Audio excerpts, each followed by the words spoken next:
Soyez les bienvenus aujourd'hui à notre sondée des Écritures, un moment où le Seigneur nous enseigne sa parole et nous montre comment nous devons marcher afin que nous ne soyons jamais perdus. Nous prions qu'aujourd'hui, à travers sa parole, nous serons tellement bénis et nous serons ravis de joie et nous serons aussi guéris totalement car il nous a promis sa guérison, raison pour laquelle il est parti à la croix. Nous allons prier. Père, nous te bénissons, nous te glorifions aujourd'hui pour cette grande opportunité que tu nous as donnée, Seigneur, afin de nous enseigner ta parole, afin de nous montrer tes promesses, les privilèges qui se trouvent lorsque nous décidons de te suivre fidèlement. Et Seigneur, nous prions que montrons ta voix et montrons, Seigneur, les promesses que tu as faites pour nous et que lorsque nous sommes obéissants à ta parole, ces promesses seront les miennes au nom de Jésus. Merci car tu nous as exaucés. Au nom prêché de Jésus, nous avons prié. Amen. Gloire à Dieu. Nous remercions le Seigneur aujourd'hui pour cette étude. Par la grâce de Dieu, nous avons la semaine passée étudié une autre étude.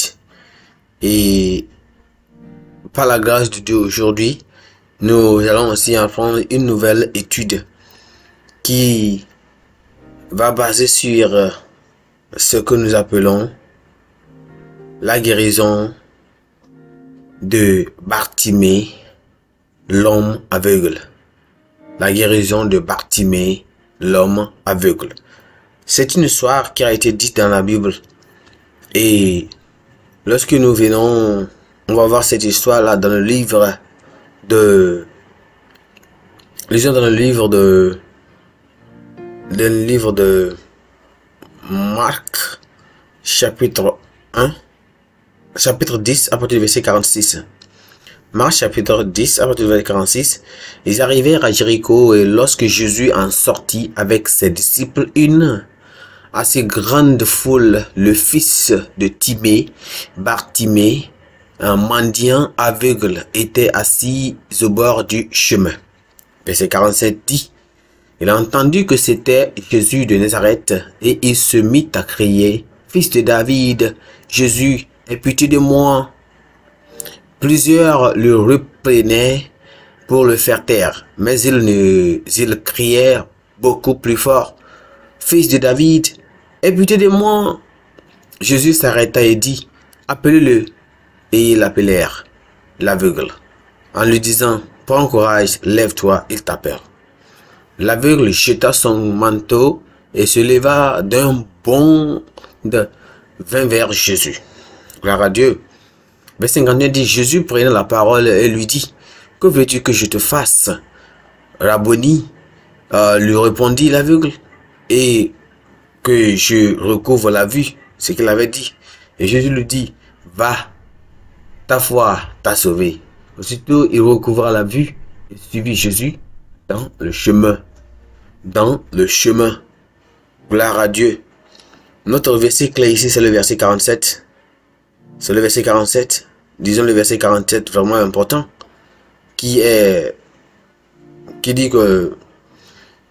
C'est le verset 47 du texte que nous venons de lire.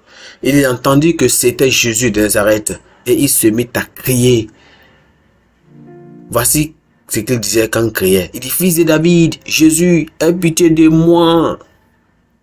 Lorsque nous prions et nous allons avec Jésus, et nous prions vers Jésus, nous demandons dans nos prières, tout ce que nous voulons, le Seigneur va nous le donner au nom de Jésus-Christ. Nous voyons qu'au commencement, depuis que Dieu a créé Adam et Ève, tous deux étaient parfaits et Dieu les a mis dans le jardin d'Éden. Ils n'avaient pas de maladie. Ils n'avaient même pas d'affection. Ici, ils n'avaient pas d'affliction d'aucune sorte jusqu'à ce que Satan vienne et tromper l'homme. La désobéissance a apporté quoi? La maladie. Ça a apporté la maladie. Ça a apporté beaucoup de choses dans leur vie. La souffrance, le chagrin, la mort et la séparation avec Dieu. Mais malgré cela, Dieu dans sa bonté et sa miséricorde a pris des dispositions pour notre salut, pour sa rédemption. Gloire à Dieu, pour sa rédemption. Dans ce texte que nous venons de lire, nous voyons que quoi? Jésus-Christ et ses disciples étaient en route pour Jérusalem. Ils étaient en route pour aller où? À Jérusalem, pour la fête de la Pâque. Et aussi une grande foule vraiment suivait Jésus. Il le suivait. Mais en sortant de Jéricho, Jésus a accompli un grand miracle. Il a retrouvé un homme de nom de Bartimée qui était vraiment aveugle depuis sa naissance. Quand il a entendu que Jésus passait par là, il cria d'une voix forte, il dit: Jésus, fils de David, aie pitié de moi. Allez, il cria appelant Jésus de le faire comment? De lui donner la vue. Et qu'est-ce qui s'est passé?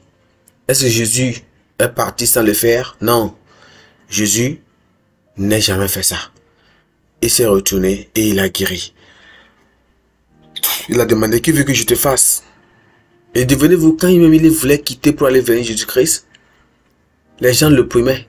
Les gens le réprimandaient. Stop, arrête, tu déranges. Il n'entendait personne. Il continuait à crier parce que c'est lui qui savait ce qu'il cherchait. Hein? Ne laissez personne, ne laissez rien vous avoir un obstacle devant vous. Lorsque vous criez en prière, vous êtes en prière, vous êtes en train de prier, vous cherchez quelque chose auprès du Seigneur, ne laissez rien. Vous constituez une embûche pour vous. Et qu'est-ce qu'il a vu? Bartimée a eu sa demande, il a eu sa réponse. Gloire à Dieu. Quelle foi! Quelle foi!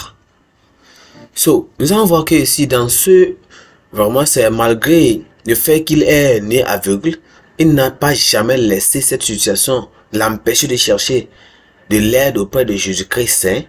Il n'a non plus aussi permis à quiconque de tourner son attention du Sauveur miséricordieux. Parce que vous savez qu'en ce moment, les gens, quand ils voulaient, ils cherchaient, criaient: Jésus, aie pitié de moi. Les gens disaient: tu déranges, hein? Tu fais tout du bruit. Est-ce qu'il a laissé personne? Non, il ne sait même pas regarder à eux. Hein? Il comptait ce qu'il cherchait. Il savait ce qu'il cherchait. Et si, vous savez qu'au moment où les enfants, au temps de Jésus-Christ, en ce moment-là, en leur temps, les mendiants étaient vraiment nombreux dans la plupart des villes.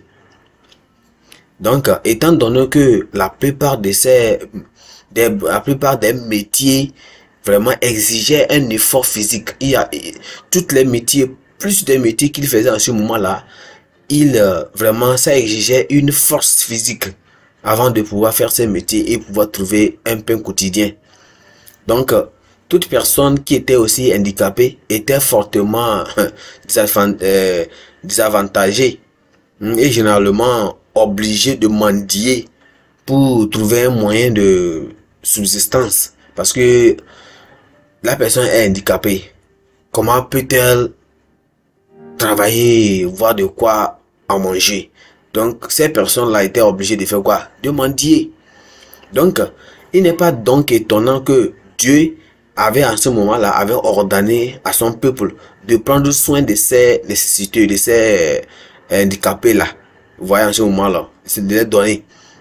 Parce que, en ce moment-là, on peut le voir même dans Lévitique chapitre 25 où le Seigneur vraiment a donné cette loi. Donc, ceux qui sont incapables d'obtenir un moyen de subsistance en raison d'un handicap, alors, et qui n'ont aucun autre moyen de survivre, méritent quoi? De bénéficier de la charité et même d'un soin particulier. Donc, mais aujourd'hui, dans notre temps actuel, dans notre dispensation actuelle, le handicap n'est pas toujours perçu comme une charge, hein, car des personnes en situation de handicap éclairées peuvent mener certaines activités pour gagner dignement leur vie. Aujourd'hui, beaucoup de personnes qui sont handicapées peuvent faire beaucoup de services. Nous avons des handicaps qui sont des tailleurs, des handicaps qui sont des vendeuses, et vendeurs, des handicaps qui sont des professeurs, il y a des handicaps qui font des choses où il y a beaucoup de métiers aujourd'hui. que des tisserands. Ici, il y a il y a beaucoup de handicaps qui peuvent faire beaucoup de choses. Beaucoup d'handicaps. Il faut même regarder, il y a des supports qui aussi occupent de quoi? Des handicaps. Il y a beaucoup d'activités aujourd'hui que les handicaps peuvent faire pour survivre. Donc ça ne constitue pas comme une situation seulement en pesant sur la population ou bien sur les gens de les aider vraiment en situation comme ça. Donc en ce moment là, on voit que l'aveugle Bartimée a appris que Jésus passait dans ses environs. Il a donc profité de l'occasion. C'était son quoi? Son point faible. Alors il ne pourrait pas travailler. Il a plaidé pour la miséricorde du Seigneur. Le Seigneur a entendu son appel. Il a répondu, il a même guéri. Donc dans ce récit de la rencontre de l'aveugle Bartimée avec Jésus, cette récit-là, ou bien ce récit-là, illustre quoi? Ça montre quoi? Ça révèle la rencontre d'un pécheur. La rencontre d'un pécheur avec le Sauveur. Bartimée, on le prend comme un pécheur et qui rencontre le Seigneur pour soi. C'est pour ça, pour son salut. La guérison atteste de la guérison, oui, la guérison atteste de la guérison spirituelle. Sa guérison atteste de la guérison spirituelle. On parle de l'aveuglement spirituel qui a été produit par la grâce de Dieu au profit des personnes spirituellement aveugles. Donc je parle de quoi? De l'aveuglement spirituel maintenant. Gloire à Dieu.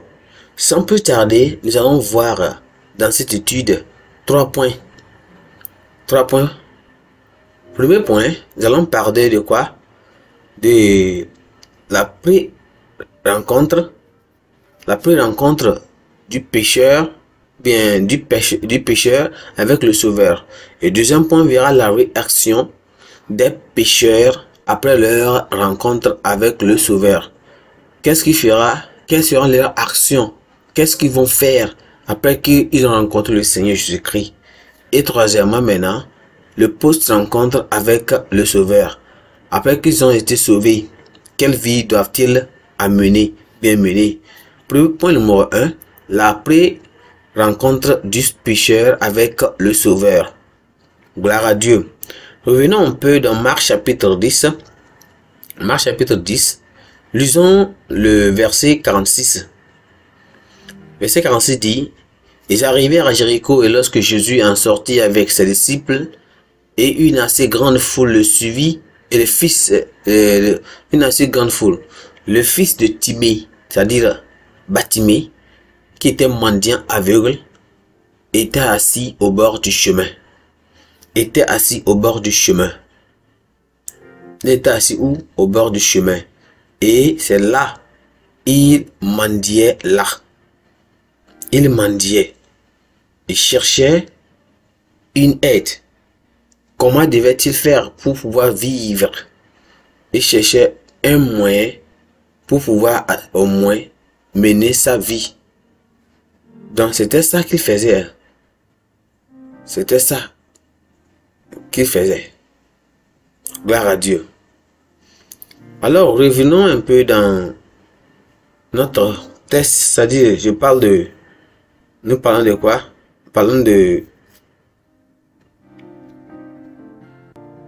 On parle de la première rencontre du pécheur avec le Sauveur. La première rencontre avec le Sauveur. Là, dans Marc que nous venons de lire, on voit que le cas de l'aveugle Bartimée est une représentation qui rend compte de la condition d'un pécheur. Gloire à Dieu. Un pécheur est spirituellement aveugle, ainsi il est pauvre. Non seulement ça, il est misérable et aussi impuissant. Il est aveuglé par le péché et ne comprend pas la vérité de la parole de Dieu. Pourquoi? Parce que la Bible nous déclare dans quelque chose à cet effet. La Bible nous dit quelque chose à cet effet. Revenons dans 1 Corinthiens chapitre. La Bible nous dit quelque chose là dans 1 Corinthiens chapitre 4, le verset 4. Dans 1 Corinthiens chapitre 4, le verset 4. Lisons ce que la Bible nous dit là-bas concernant ceux-mêmes. Plutôt, allons dans 2 Corinthiens plutôt. 2 Corinthiens. 2 Corinthiens chapitre 4, le verset 4. Pour voir exactement qu'est-ce que le Seigneur dit aussi concernant, pour un appui dit, pour les incrédules dont le Dieu de ce siècle est aveuglé. Il a fait quoi? Il a aveuglé l'intelligence, afin qu'ils ne visent pas oublier la splendeur de l'évangile, de la gloire de Christ, qui est l'image de Dieu. Qui est quoi? L'image de Dieu. Qui est l'image de Dieu. Gloire à Dieu. Vous voyez ceci? On voit quoi? Qui était l'image de Dieu. Donc, et il est tellement aveuglé. Ce pécheur est tellement aveuglé. Le pécheur est sous l'influence. Et il est sous quoi? La puissance du diable qui l'a servi. Et même a obscurci quoi? Sa compréhension. Pour qu'il ne comprenne pas l'évangile glorieux de Dieu, de Christ. Le pécheur est aussi dépourvu de toute vision spirituelle. Il ne sait pas en réalité son état ou même sa condition spirituelle. Il ne connaît même pas la voie de la paix. Il ne sait pas où passer pour avoir la vie éternelle, pour avoir la vie. Il ne comprend pas les choses de l'éternel. Il ne comprend pas les choses de l'esprit. Parce que quoi? Il est aveugle spirituellement. Dans le cas de l'aveugle, de cet aveugle Bartimée, il était là-bas. Il était là où il était assis là-bas. Il était impuissant depuis de nombreuses années jusqu'à ce que Jésus passe près de lui. Il incombe aux chrétiens aujourd'hui de parler du Sauveur aux pécheurs. C'est nous qui devons parler aux pécheurs du Sauveur. Dans le cas contraire, ils seront dans leur péché jusqu'à ce qu'ils meurent et périssent et aillent dans l'enfer. Leur devoir, notre devoir, les enfants de Dieu, notre devoir consiste à faire connaître notre Maître Jésus-Christ en tant que Messie et le Sauveur du monde aux pécheurs. L'évangile doit être prêché aux pécheurs parce qu'ils ne peuvent pas faire appel à celui dont ils n'ont pas entendu parler. Ils ne peuvent pas appeler Jésus-Christ parce qu'ils n'ont jamais entendu parler. C'est vous et nous qui doivent y aller vers eux. On doit aller vers eux, les en parler de Christ. Dire qu'il y a un Christ, il y a quelqu'un, il y a un Messie, il y a un Sauveur, il y a un Rédempteur qui était mort pour eux. Il est mort pour eux, afin de les sauver de leurs problèmes actuels. Ils ne peuvent pas entendre. Ils ne peuvent pas entendre l'évangile. Si les prédicateurs n'annoncent pas la bonne nouvelle, il faut leur faire connaître la révélation divine, afin que les hommes la reçoivent et invoquent Dieu dans leurs prières. C'est comme ça. Celui-ci l'a fait. Physiquement, il a appelé Jésus-Christ. Ces pécheurs vont l'appeler dans leurs prières et vont invoquer Christ pour leur salut. Ceux qui entendent l'évangile doivent reconnaître leurs conditions spirituelles. C'est-à-dire, quelle est leur condition spirituelle? Ces pécheurs, quand ils entendent la parole de Dieu, quelle est leur condition? Leur condition est misérable. Leur condition est misérable. Donc, c'est déplorable. Ils doivent confesser, ils doivent abandonner leurs péchés et aussi être sauvés.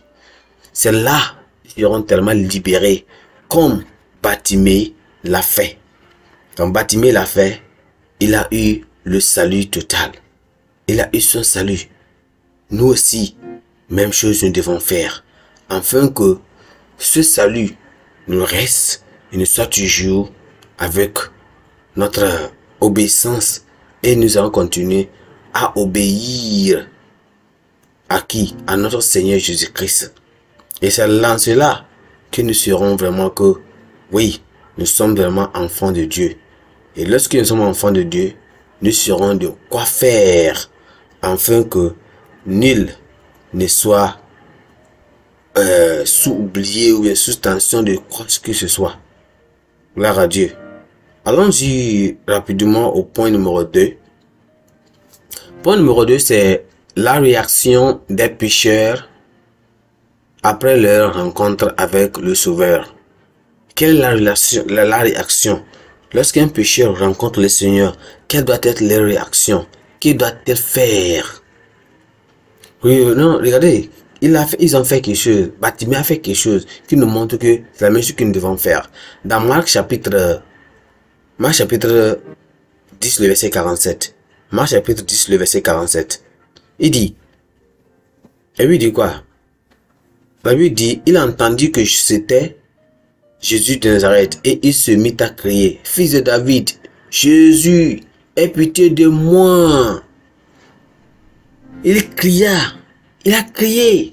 Il dit, fils de David, aie pitié de moi. Aie pitié de moi. Aie pitié de moi. Il a prié.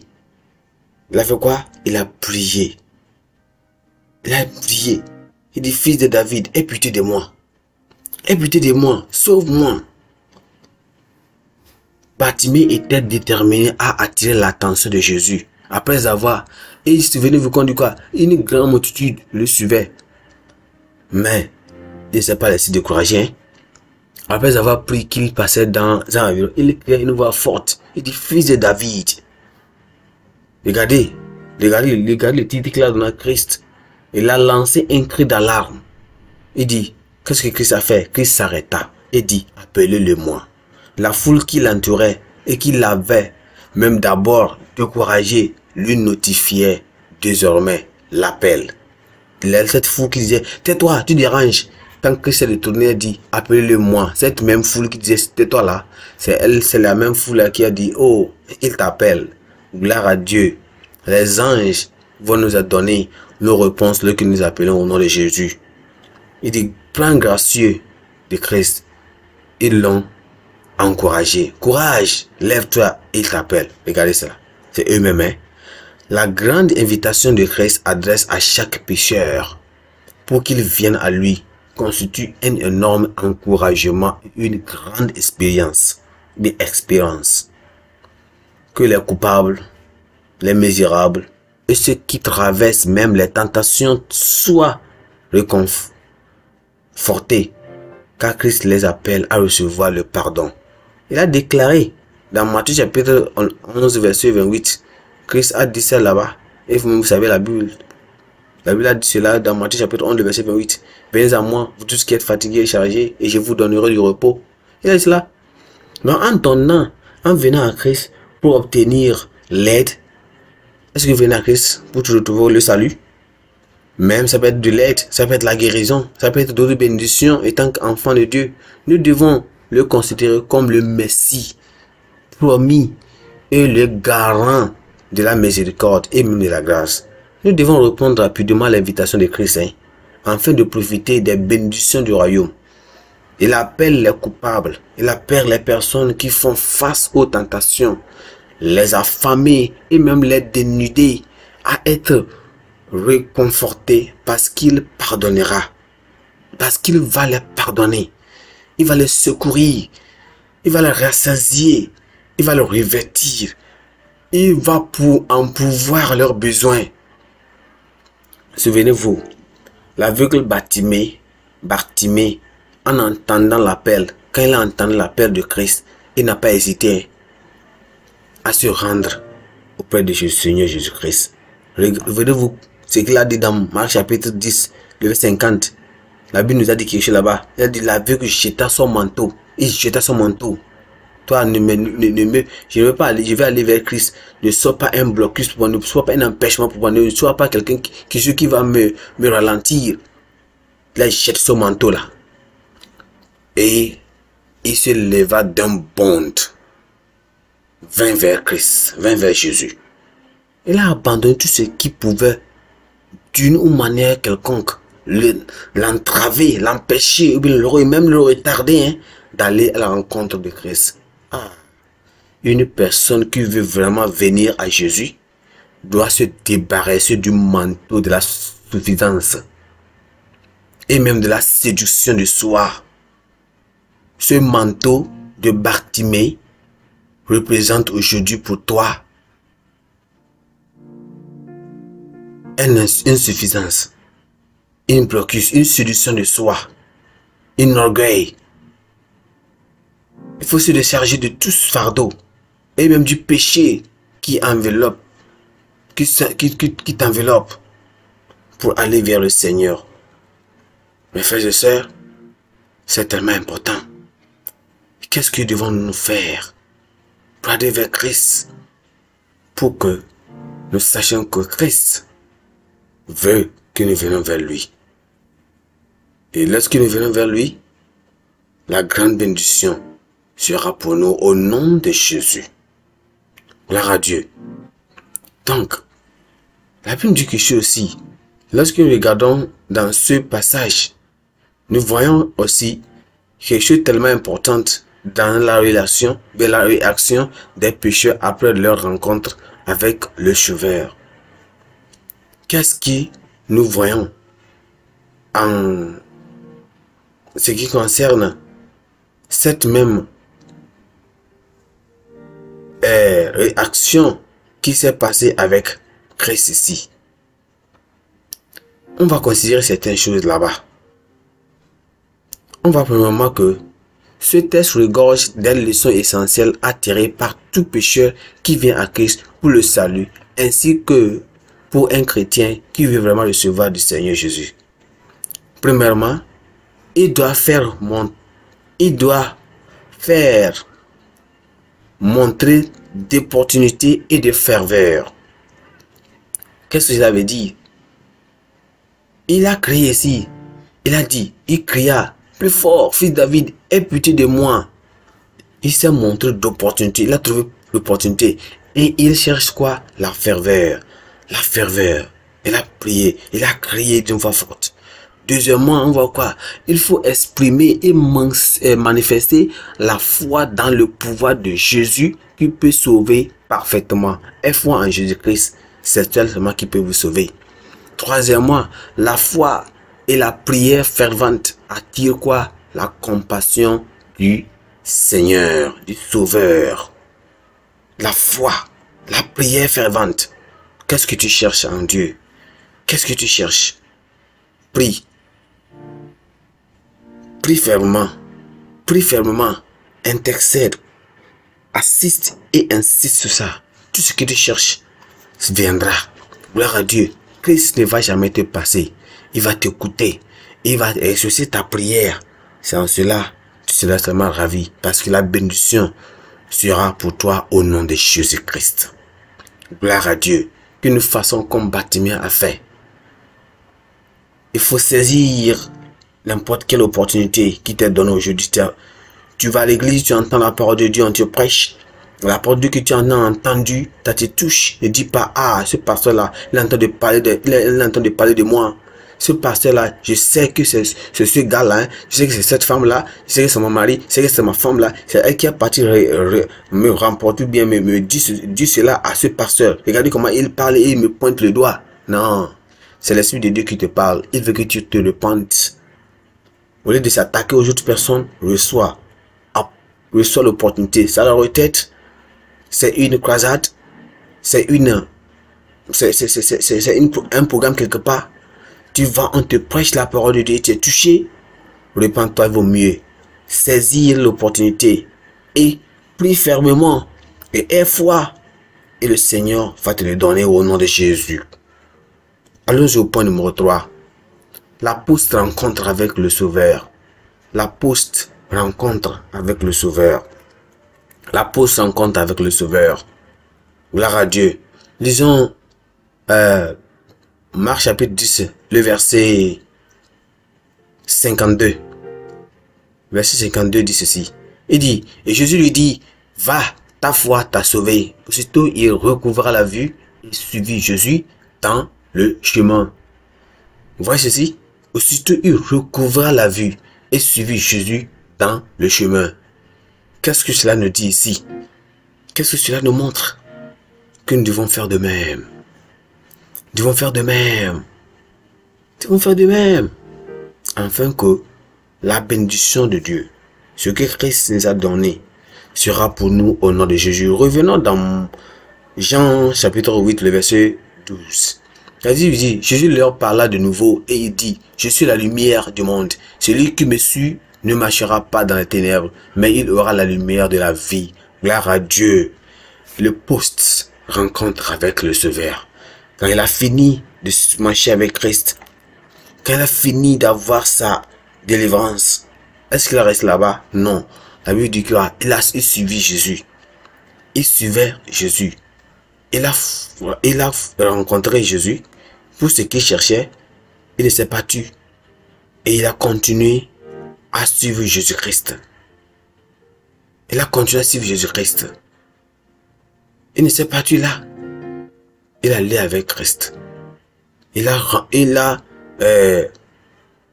marché avec Christ. Il a marché avec Christ. Il a suivi Christ. Nous devons faire de même. La résolution de l'aveugle Bartimée à suivre Jésus après sa guérison est vraiment instructive. D'une part, il s'est joint à la multitude et il a suivi Christ pour exprimer la gratitude pour avoir reçu une faveur merveilleuse. Et d'autre part, pour être un témoin de la puissance, de la divinité de Jésus-Christ et même de la vérité de sa nature messianique. Oui, il a suivi Jésus-Christ pour dire, ah, vous voyez, vous me connaissez, j'étais un mendiant, j'étais aveugle. Je suis guéri par ce Jésus-Christ là, hein. Il peut faire aussi pour vous. C'est là, la raison pour laquelle vous voyez dans nos retraites, dans nos réunions, dans nos croissants d'aujourd'hui que Pasteur Koumaï est en train de faire, les gens donnent les témoignages. Qu'est-ce que Christ en a fait de toi? Ton témoignage. Il faut témoigner. Cela va encourager d'autres personnes à avoir plus de foi et aussi seront guéris pour de leur infirmité au nom de Jésus. Ne garde pas. Ne sois pas ingrat de ce que Christ a fait pour toi. La santé, quand tu te lèves le matin, tu es en bonne santé, tu te lèves, tu es en vie. Tout va bien, tu vas au travail, tu reviens au boulot, tu reviens du boulot, tu es en bon état. Remercie le Seigneur pour cela. Faut pas, ne sois pas ingrat. Celui-ci l'a fait. Prêche la parole aussi. Témoigne ce que Christ a fait pour toi. Bartimée est devenu un disciple de Jésus. Il a embrassé cette doctrine.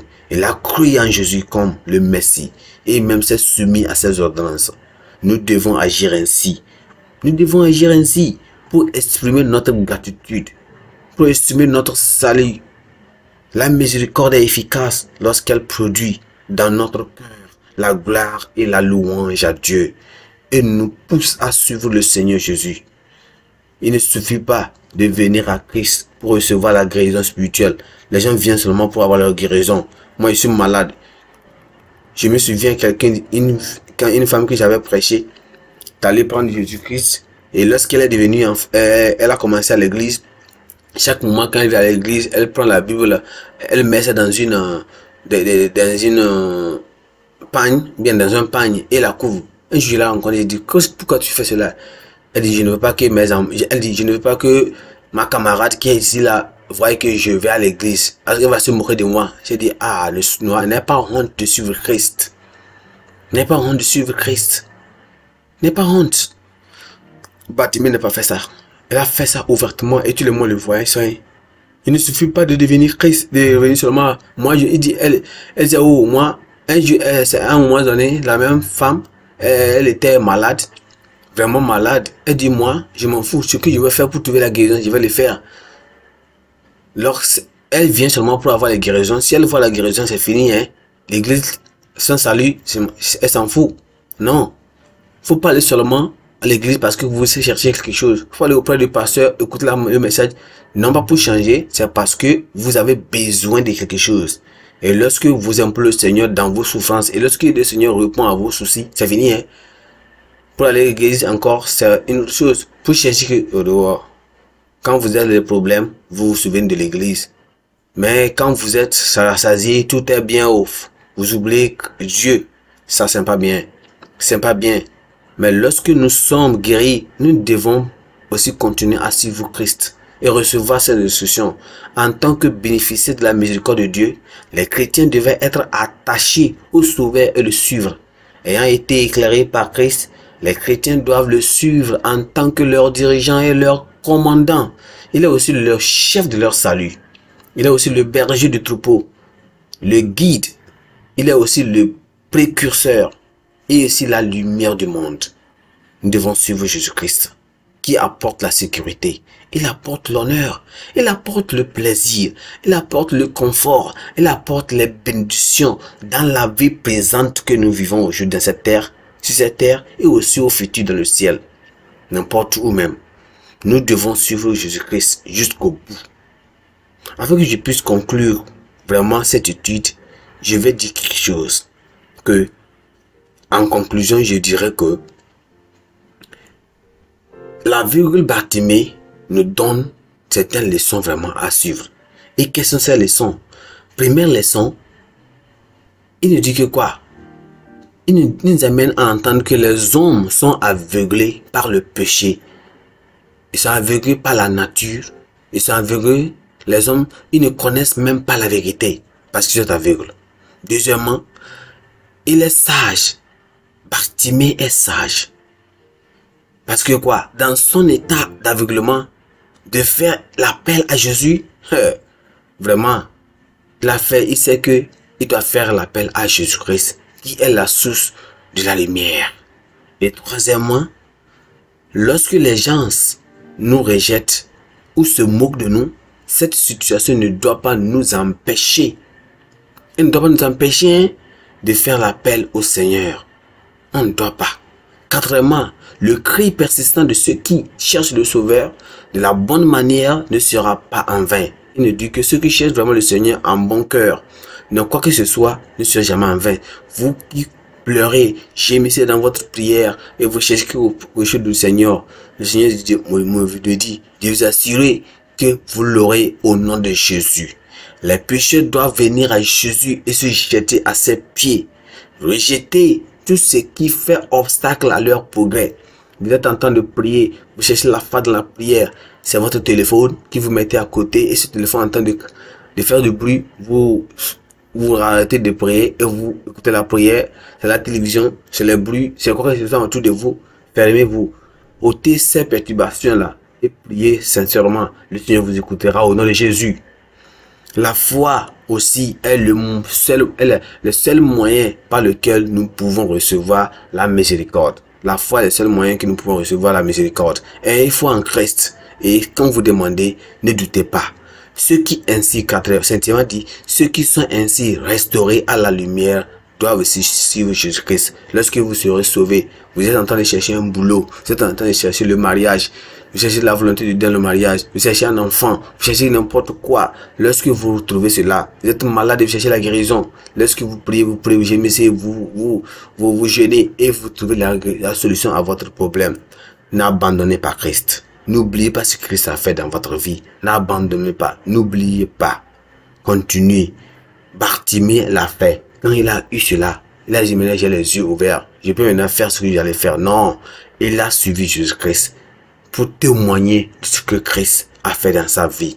Mes frères et sœurs, le Seigneur vraiment aujourd'hui nous a parlé de comment nous devons marcher dans notre vie pour que nous n'allons pas encore reçu. Aujourd'hui, ce que tu vas dire, Seigneur, aide-moi à suivre le Seigneur jusqu'au bout. Aide-moi à te suivre jusqu'au bout. Aide-moi à te suivre jusqu'au bout. Ces pécheurs demandent au Seigneur de t'aider pour que tu aies la solution générale, la restauration, le salut qui est vraiment de bonne humeur. Que le Seigneur nous bénisse. Prions. Père, nous te bénissons, nous te glorifions aujourd'hui pour cette parole. Nous savons, Seigneur, tu nous aimes tant. Nous prions que, Seigneur, tu en as pour nous. Parlez et tu pries, Seigneur, que tu nous aides à obéir à ta parole lorsqu'elle vient vers nous. Ô Seigneur, nous prions que lorsque nous te cherchons dans la prière, Seigneur, comme tu as guéri Bartimée de sa maladie, Seigneur, tu vas aussi nous guérir de toutes nos maladies, de toutes nos maladies, de toutes nos infirmités, de tous nos problèmes, de tous nos soucis au nom de Jésus-Christ. Seigneur, lorsque nous venons et nous trouvons les solutions à nos problèmes, nous n'allons pas t'abandonner. Donne la grâce à te suivre jusqu'au bout. Au nom de Jésus-Christ. Rien ne va nous empêcher. Rien ne servira, Seigneur, de blocus, d'empêchement, Seigneur, ou bien de distraction, pour que, Seigneur, nous allons laisser te suivre. Aide-nous, fortifie-nous, quels que soient les problèmes, quelles que soient les douleurs, quelles que soient les persécutions, nous allons te suivre jusqu'au bout, au nom de Jésus-Christ. Seigneur, merci. Donne la santé comme tu as donné à Bartimée. La guérison totale, la guérison complète, donne-le au nom de Jésus. Merci Seigneur car tu nous as exaucés. Au nom précieux de Jésus, nous avons prié. Amen. Merci, que le Seigneur vous bénisse.